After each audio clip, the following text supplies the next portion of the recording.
looks at that and like thinking about People that. share that with me. I don't have a habit of kind of looking out for that stuff, but people send it to me, and we're all really proud of him and for him.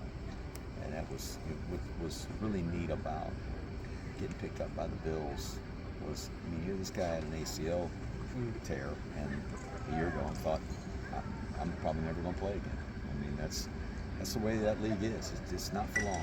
And so to get that call up, and then to go into camp for 3 days, learn enough that you can play on a special team, and then go make that play, and a really great fundamental tackle. It was fantastic. And then, to come back again and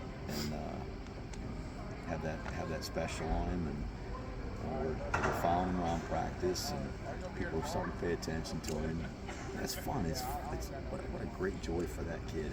Maybe he'll make the team. I don't know. I hope he does. But to have that opportunity, you don't get many second chances in life. Yeah. To get that second chance, he's making the most of it. So I'm really proud of it. And just one more quick one. You look at the guys like Radigan and Christian, they made their way through special teams too, and you see how that's how these guys have to stay on rosters. So That's right. what they learn here, it's not just, the X's and O's that they learn here. Yeah, they're going to take that. It seems like they've taken that into the next level. I mean, I know Coach Saturnio is one of the best special teams coaches in He the is. business. But He's great. I think there's a pride here in playing special teams. It's certainly not an afterthought. It is a priority in our program, and a lot of our guys that play cut their teeth on special teams. It's how they made the travel squad as a young player, and we emphasize it and celebrate it so much that they all want to play on special teams, and it's a big deal. So for them to go to that level, I'm sure they're excited about the opportunities to play special teams. They know what a difference it can make in football games, and when it really comes down to making a decision between a guy at that level, because they got to be position players and they got to be special teams players. It's not enough guys to just say, "Oh, you're a special teams guy." They're going to make decisions if it's nip and tuck. A guy that they trust on special teams and feel like can make plays on those teams and take pride in it, and they're going to be excited about it. I think they're more apt to keep those guys on the roster, and so that may have contributed to guys like Cole and Radigan and Riley and all those guys being able to stick, because it's not like they were one and done. Those guys have played a few years in the NFL, and that's pretty good. I mean, they're well above the league average of 3.5 years. You see Andre Carter making the most when he's in there getting the sack. So I mean, the Black Knights in the NFL is alive and well. Yeah. Coach, is there anything that stood out in your mind regarding tonight's scrimmage? We got a lot of different situations in the game. We didn't have to manufacture a lot of them. A few things at the end of the half with the clock and trying to move fast on both the scout team offense and then the offense going out and doing the same thing. I thought that was good work for us. We got some different opportunities on special teams with returns and kicking game, which was good. I thought the scouts gave us a really good look, and that's important. But I felt like our team really approached tonight's scrimmage professionally. We treated it like a game. It's important that we do that. We got an opponent coming in here next week that is playing a game tomorrow. They've got 1 full week of preparation on us already. Because they play tomorrow, they were able to start a week earlier. So they've had more practices, and they'll have a game under their belt. So we needed to approach it like a game, and I thought our guys did a good job of that tonight. They certainly did. All right, any strategies regarding the upcoming season? Oh, we're going to try to do the best we can to win next weekend. Yeah, there you go. It's the number 8 team in FCS football, and after coaching at that level for a long time, I can tell you that the teams that are, the top teams in that division, they can play with FBS teams, and that's, you just look at the history of it.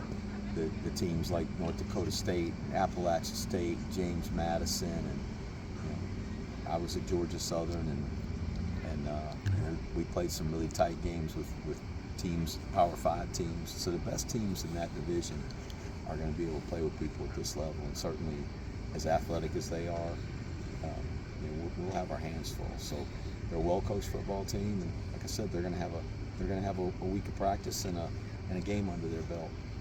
Yep. And how do you approach the formation of special teams? Coach Saturnio does a great job. I did that for a really long time. I was Coach Johnson's special teams coach for many years, and I took a lot of pride in that. And it was really hard for me to give that up. When I got here, I named special teams coordinators and kicking coaches, but really I just hung on to it, and I took on that responsibility. And probably the only guy I trust in the world to do that instead of me was Sean Saturnio. He's my best friend, and he's just fantastic with our team. He's a great motivator and a great teacher. So he does a really good job. He probably gets tired of me poking my nose in it, but I just can't help myself. But I really rely on him. He does all the work. He does all of the scouting. He does all the practice plans. He does all the scheming, and just does a terrific job, and has done a great job with the kickers, punters, and snappers. And I've never been around anybody that's done as good a job with that group of guys as Sean Saturnio. Yeah, I can imagine. Yeah.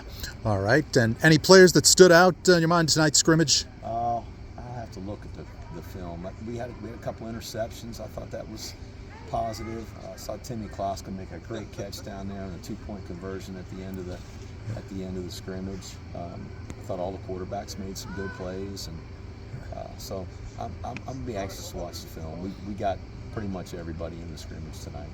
Do you know who got that first quarter pick in the end zone? No, who got it? Was it the first one Down was here. Madison? I think it was Carl Madison. Madison. Yeah, Carl Madison. And then, do you know who got the block on We kicked it into somebody's back on the field. the? Okay, so doesn't really count then. I You could guess. have blocked that one, Ken. You're not giving Javon Smith credit for If that you were one. the right guard, it would have hit you right in the back in the back of the pants. It was really low. Ouch. Okay. I hear you. How was the last week of practice? Did you accomplish everything that you wanted going into tonight? Oh, there's still a few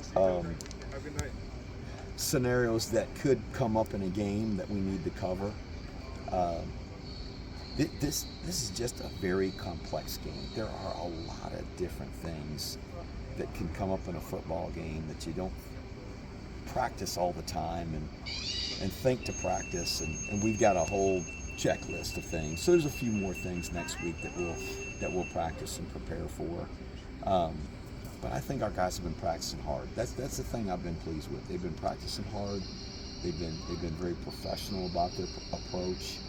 There's not been practices where I've had to get on the guys about practicing harder or having more spirit or energy.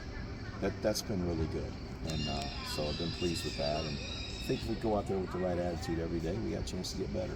Big picture, how did this preseason go? Are you comfortable for this stage where you're at? I like our team. There's more veteran players out there than I probably myself realized we had. We had such a good, tough football team, and so many seniors last year that made such a difference for us, and we relied on a terrific quarterback and some offensive linemen, and Casey Reynolds making those plays as a receiver, and then on defense, guys up front and guys in the secondary that aren't on our team this year, and you start to think, man, how are we going to fill those holes? But our team, I really like those guys, and they're tough. They practice hard. They play hard, and we got guys with experience. So thank you. I'm confident that they're going to answer the bell. That they're going to do the job for us. I know Sal asked you earlier, but Dwayne Coleman is QB1. Yes. Okay.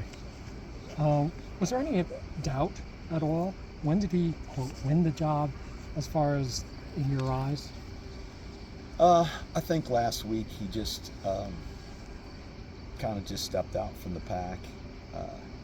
We've had a pretty good QB battle at the top with he and Ethan.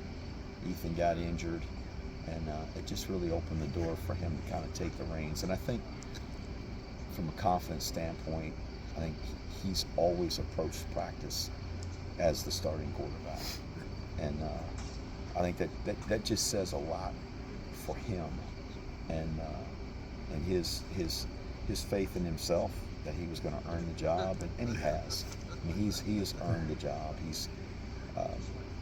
He's athletic. He understands the offense. He works really hard at the scheme part with Coach Worley, and he helps everybody on the field be better with his confidence and their confidence in him, and so he's clearly the guy. As you alluded to last week, he's not Bryson Daly. They're just different types of quarterbacks. Mm-hmm. But he has a lot of admirable traits. Why Dwayne? What is it about him that just gives you the confidence? It's hard to put something tangible on a guy that you think can just be a winner for you and move your team up and down the field, and I think that's what he is. He doesn't get rattled. He's humble enough to look at what he's maybe not done as well as he needed to and try to improve it, where he made mistakes. But he's got a short enough memory that it doesn't linger. He'll go back out there the next drive or the next play, and he's going to be okay. And I think it's a great attribute for a quarterback. I remember him when he first came here. He seemed a little more brash, a little more outgoing. Is there maturity that's kind of taken place? Is there something that you guys worked on, or is it just what happens naturally here to this point? I think this place, just West Point, just the experience here and going through the program and being around older players and watching them develop and watching them lead. I think everybody learns that, and he's always had a lot of confidence. There's a brashness. Yeah, And there's a confidence. he's channeled that